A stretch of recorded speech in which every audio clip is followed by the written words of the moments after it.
Jour 2. Bismillahirrahmanirrahim. Les insensés ne cesseront de dire « Qu'est-ce qui les a détournés de la direction, Qibla, vers laquelle ils s'orientaient auparavant pour accomplir la prière ?» Réponds-leur « C'est à Allah seul qu'appartiennent le levant et le couchant. Il guide qui il veut vers la voie droite.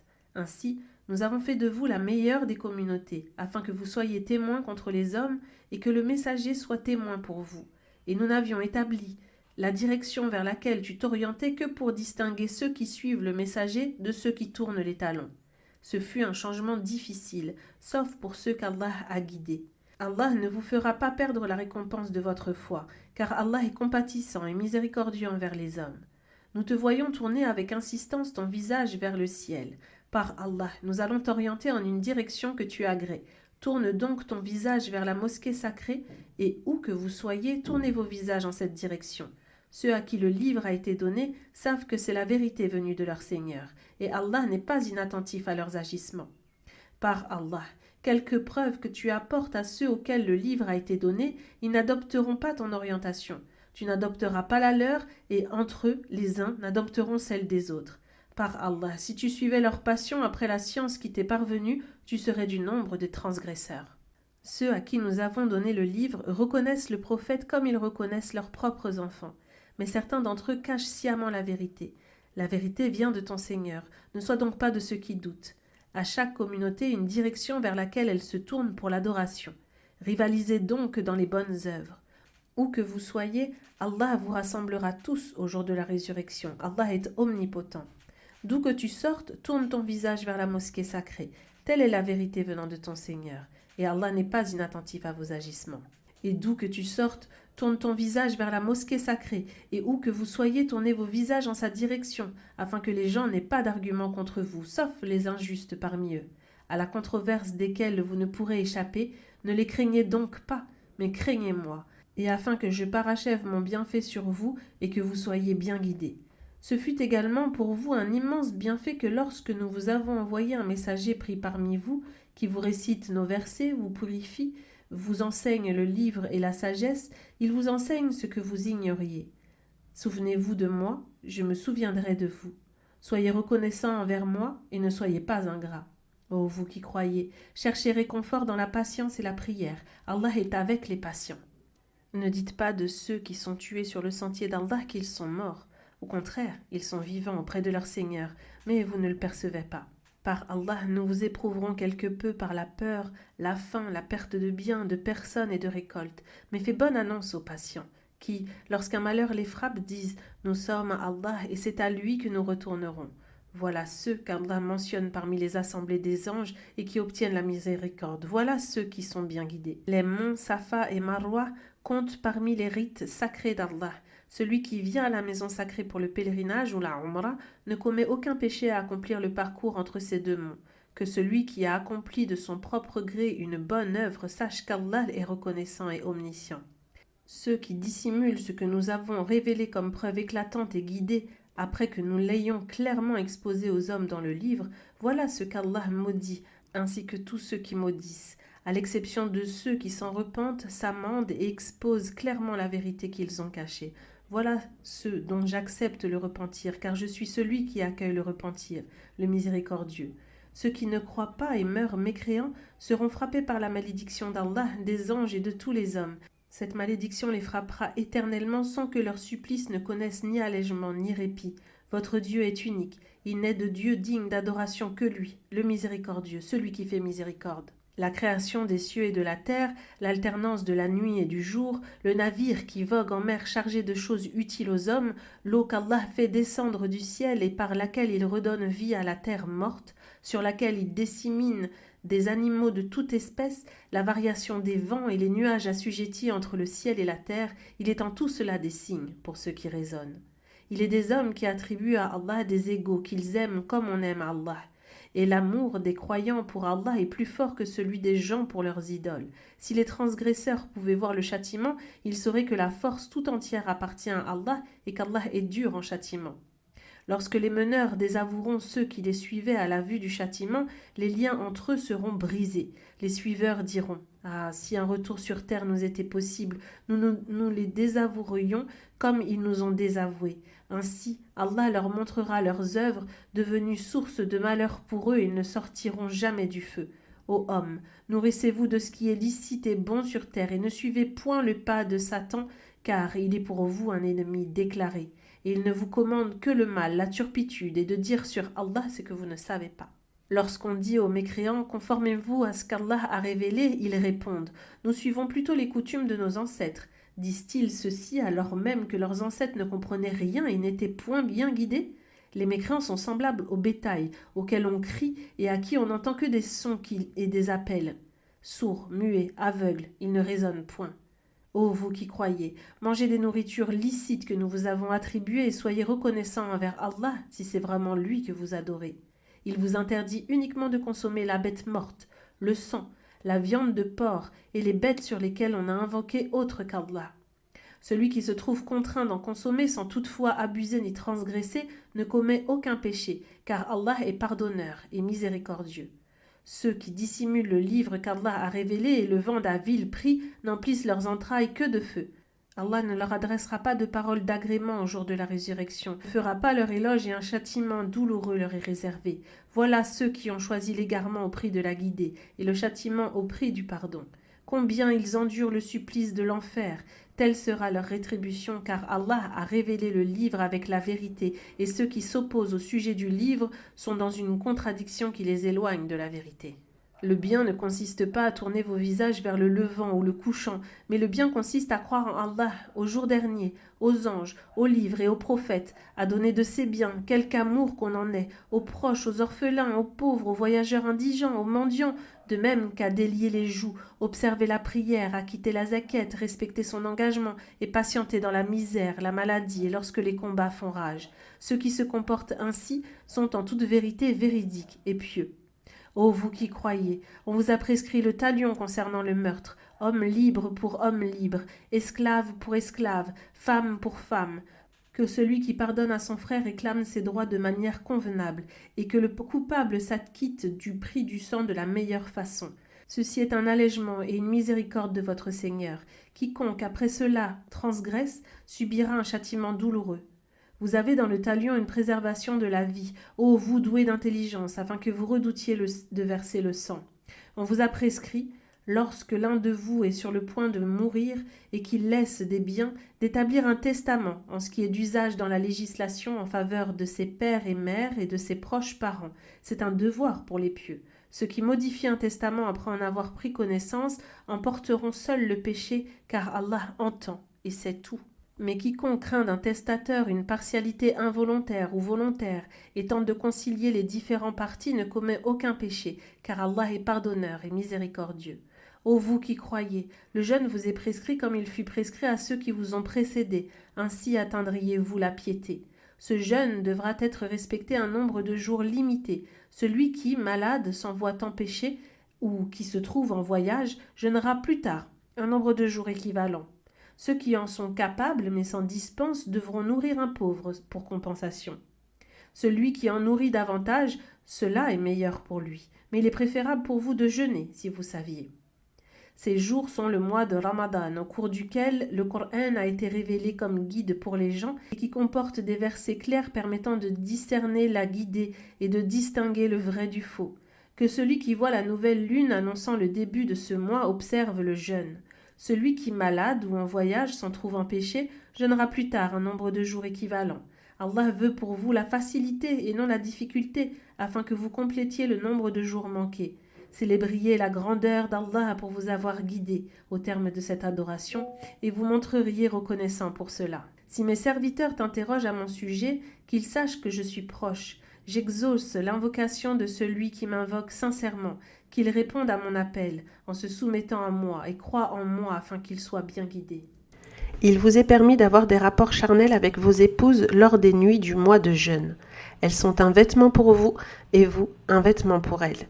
Allah sait que vous vous dupiez vous-même en transgressant son interdiction, mais il a accepté votre repentir et vous a pardonné. Désormais, vous pouvez jouir d'elle et rechercher ce qu'Allah vous a destiné comme descendance. Mangez et buvez jusqu'à ce que vous puissiez clairement distinguer le fil blanc de l'aube du fil noir de la nuit, puis observez le jeûne jusqu'à la tombée de la nuit. Mais ne jouissez pas d'elle alors que vous observez une retraite rituelle dans les mosquées. Telles sont les limites d'Allah. Ne les transgressez donc pas. C'est ainsi qu'Allah expose clairement ces versets aux hommes afin qu'ils le craignent.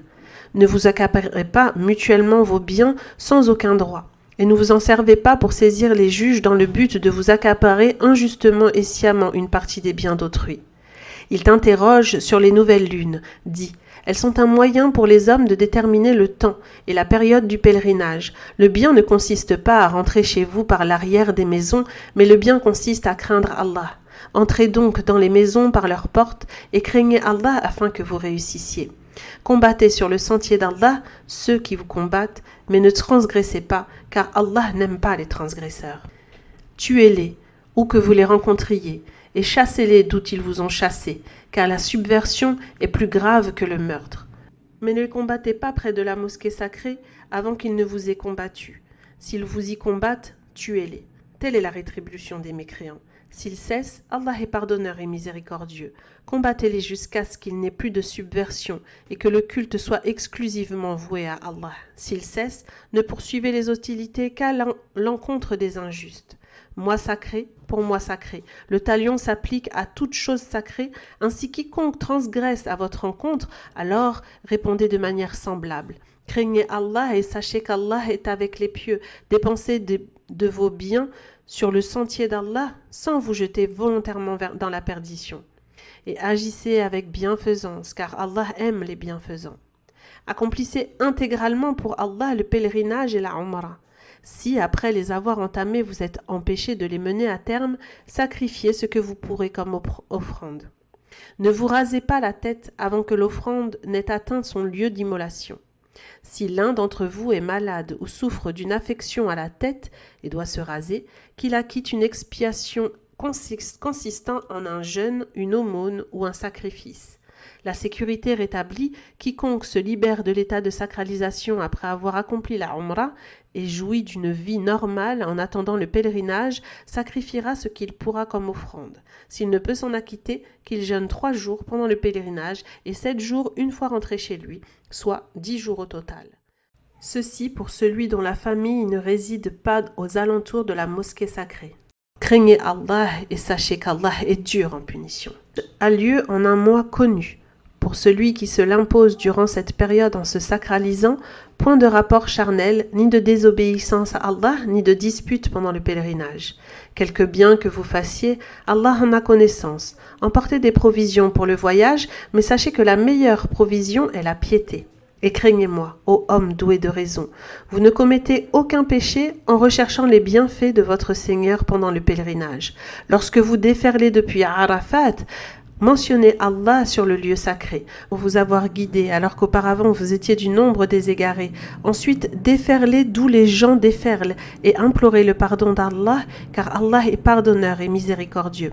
Après avoir achevé vos rites, mentionnez Allah comme vous mentionnez vos ancêtres et avec plus de ferveur encore. Il est des hommes qui disent uniquement « Seigneur, accorde-nous les biens d'ici-bas » et qui n'obtiendront aucune part dans l'au-delà. Et il en est d'autres qui disent « Seigneur, accorde-nous le bien d'ici-bas et le bien de l'au-delà et protège-nous du châtiment du feu. Ceux-là obtiendront la récompense de ce qu'ils auront accompli. Allah est prompt à demander compte. » Mentionnez Allah pendant un nombre de jours déterminé. Celui qui hâte son départ au 2e jour ne commet aucun péché, de même que celui qui le diffère au 3e jour, s'ils agissent avec piété. Craignez Allah et sachez que c'est vers lui que vous serez rassemblés. Parmi les hommes se trouve celui dont les propos en ce bas monde te plaisent et qui prend Allah à témoin de ce qu'il a dans le cœur, alors qu'il est le plus grand menteur qui soit dans la controverse. Dès qu'il tourne le dos, il cherche à semer le désordre sur terre, décimant ainsi culture et bétail, et Allah n'aime pas le désordre. Lorsqu'on lui dit « Crains Allah », la fierté l'amène à persister dans le péché. La géhenne lui suffira pour rétribution, et par Allah, quelle mauvaise couche elle sera pour lui. Et parmi les hommes se trouve celui qui vend sa personne dans la recherche de l'agrément d'Allah, et Allah est compatissant envers ses serviteurs. Ô vous qui croyez, embrassez totalement l'islam et ne suivez point les pas de Shaitan, car il est pour vous un ennemi déclaré. Et si vous fautez, après que les preuves vous soient venues, sachez qu'Allah est puissant et sage. Ils ne font qu'attendre qu'Allah vienne à eux au jour de la résurrection, accompagnés par les ténèbres immenses des nuages ainsi que les anges, et que leur sort soit réglé. Et c'est à Allah seul que toute chose est amenée. Demande aux fils d'Israël combien les signes manifestes nous leur avons apportés, que celui qui substitue la mécréance au bienfait d'Allah, après qu'il lui soit parvenu, sache qu'Allah est dur en punition. On a enjolivé la vie d'ici-bas à ceux qui ne croient pas. Ainsi, ils se moquent de ceux qui croient. Mais ceux qui craignent leur Seigneur seront élevés au-dessus d'eux au jour de la résurrection. Et Allah dispense sa grâce à qui il veut, sans compter. Les hommes formaient à l'origine une seule communauté croyante, mais ils divergèrent. Alors Allah envoya des prophètes pour annoncer le paradis et mettre en garde contre l'enfer. Et il fit descendre avec eux le livre contenant la vérité, afin d'arbitrer les différends qui opposent les hommes. Mais ce sont ceux-là même qui reçurent le livre qui, par transgression, divergèrent à son sujet, en dépit des preuves manifestes qui leur fut apportées. Puis, par sa permission, Allah guida ceux qui ont cru vers la vérité sur laquelle les hommes divergeaient. Et Allah guide qui il veut vers la voie droite. Vous pensez plutôt entrer au paradis sans être éprouvés comme l'ont été ceux qui vous ont précédés.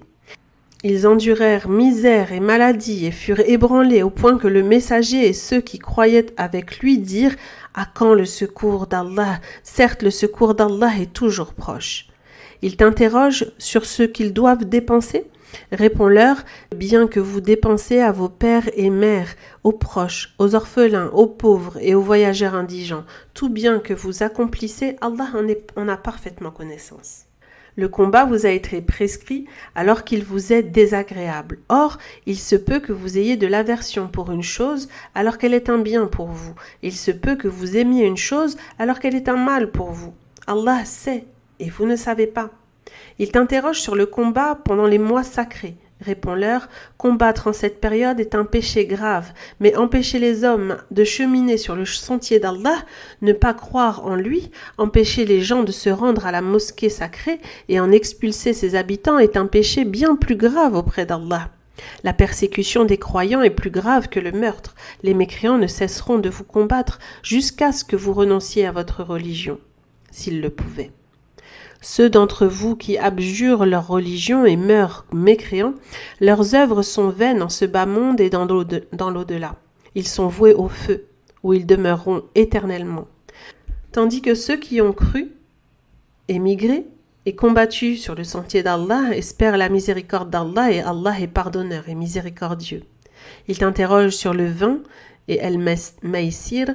Réponds-leur, tous deux comportèrent un grand péché et nombre d'avantages pour les hommes, mais le péché qu'ils renferment est plus grand que leur utilité. Ils t'interrogent sur ce qu'ils doivent dépenser en aumône. Réponds-leur, ce qui excède vos besoins. Ainsi Allah vous explique ces versets afin que vous réfléchissiez sur ce bas monde et l'au-delà. Ils t'interrogent au sujet des orphelins. Réponds-leur, améliorer leurs conditions est un bien. Et si vous mélangez leurs biens aux vôtres, vous ne commettrez aucun péché, car ils sont vos frères. Allah distingue parfaitement celui qui cherche à corrompre les biens des orphelins de celui qui cherche à les bonifier. Si Allah avait voulu, il vous aurait accablé en ce qu'il légifère, car Allah est puissant et sage. N'épousez pas les polythéistes tant qu'ils n'auront pas la foi. Une esclave croyante vaut mieux qu'une femme libre et polythéiste, même si celle-ci vous plaît. Et ne donnez pas vos femmes en mariage aux polythéistes tant qu'ils n'auront pas la foi. Un esclave croyant vaut mieux qu'un homme libre et polythéiste, même si celui-ci vous plaît.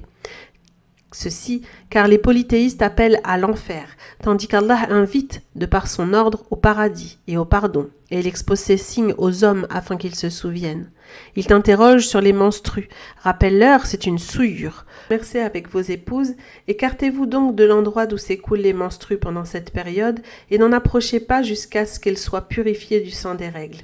Quand elles se sont purifiées, allez à elles comme Allah vous l'a ordonné. Allah aime ceux qui se repentent abondamment et ceux qui se purifient. Vos épouses sont pour vous un champ à semer.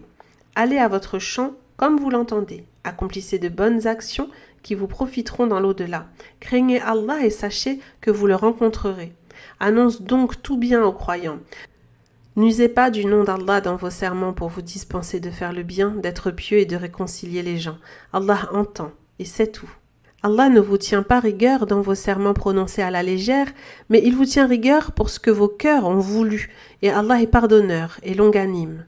À ceux qui font serment de s'abstenir de leurs épouses, un délai de 4 mois est accordé, et s'ils se dédisent, Allah est pardonneur et miséricordieux. Et s'ils se résolvent à la répudiation, Allah entend, et c'est tout.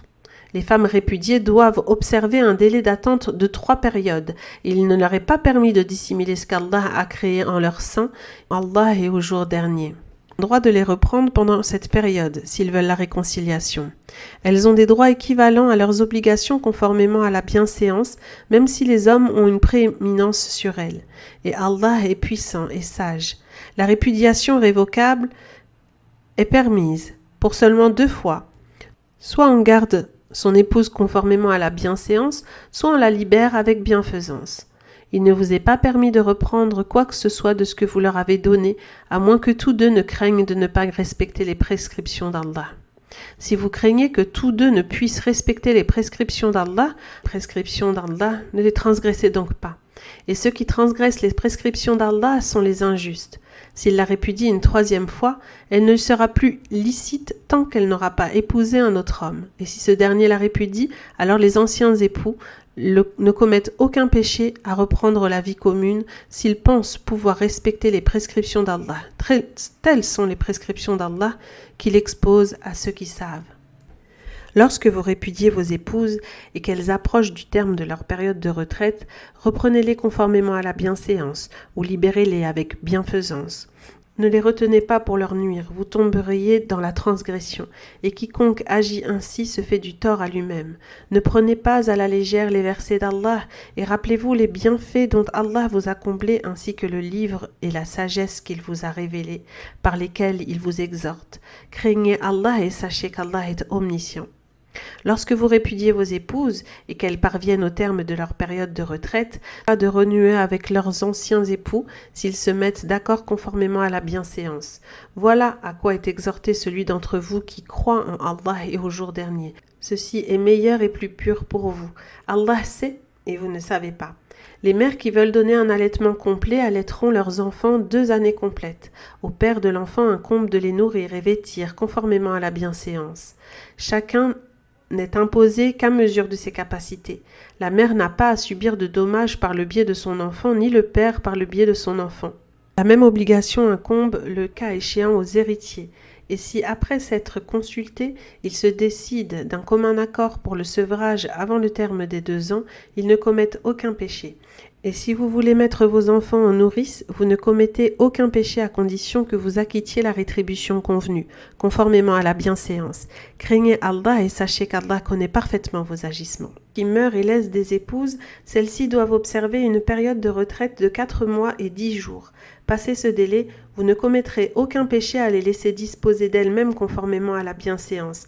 Allah connaît parfaitement vos agissements, et vous ne commettez aucun péché à faire aux veuves pendant leur période de veuvage, allusion à une proposition de mariage, ni d'en garder secrète l'intention. Que vous penserez à elles, mais ne leur faites pas de promesses secrètes et tenez-leur des paroles convenables. Ne concluez le contrat de mariage qu'à l'expiration du délai prescrit. Sachez qu'Allah connaît vos pensées, prenez donc garde à lui, et sachez qu'Allah est pardonneur et longanime.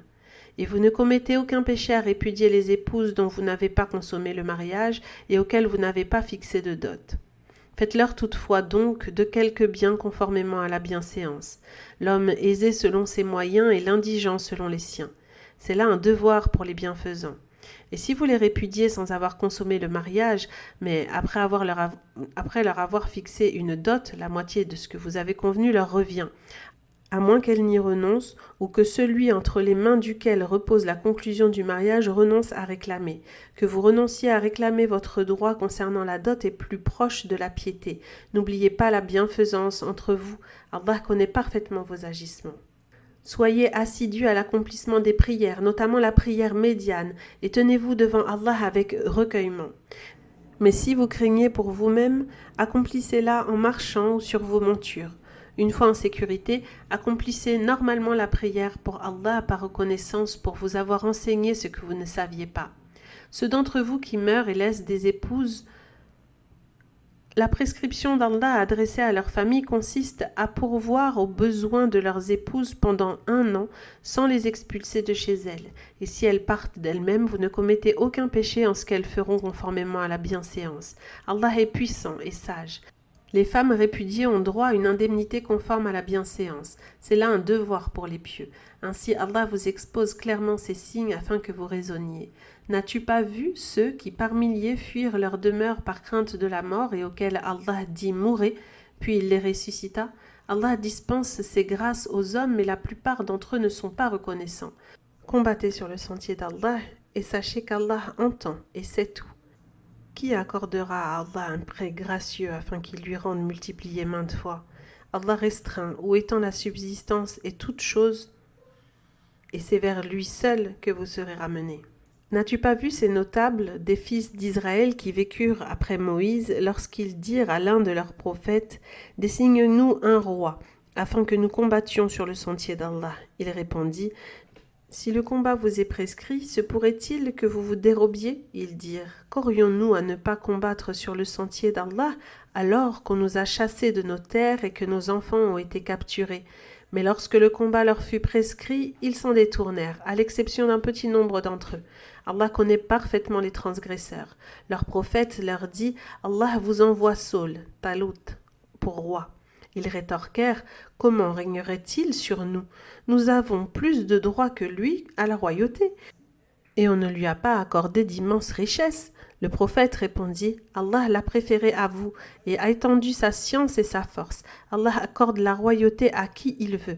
Allah est immense et omniscient. » Le prophète leur dit « Le signe de la royauté est que le reliquaire qui contient une sérénité émanante de votre Seigneur, ainsi que les reliques de ce que laissèrent les familles de Moïse et Haroun, vous reviendra, porté par les anges. C'est là un signe pour vous si vous êtes croyants. » Lorsque Saul mit les troupes en mouvement, il leur dit « Allah va vous éprouver par un fleuve. Quiconque en boira ne sera plus des miens. Seul celui qui s'abstiendra d'y goûter ou se contentera d'en puiser une gorgée dans le creux de sa main sera des miens. » Parvenus au fleuve, ils en burent abondamment, sauf un petit nombre d'entre eux. Lorsque Saul et les croyants qui l'accompagnaient l'eurent traversé, un groupe d'entre eux dit « Nous voilà sans force aujourd'hui contre Goliath, Jalut et ses troupes, tandis que ceux qui étaient convaincus qu'ils auront à rencontrer Allah dirent que 2 fois, par la permission d'Allah, de petites troupes ont triomphé d'autres très nombreuses. Allah est avec les endurants.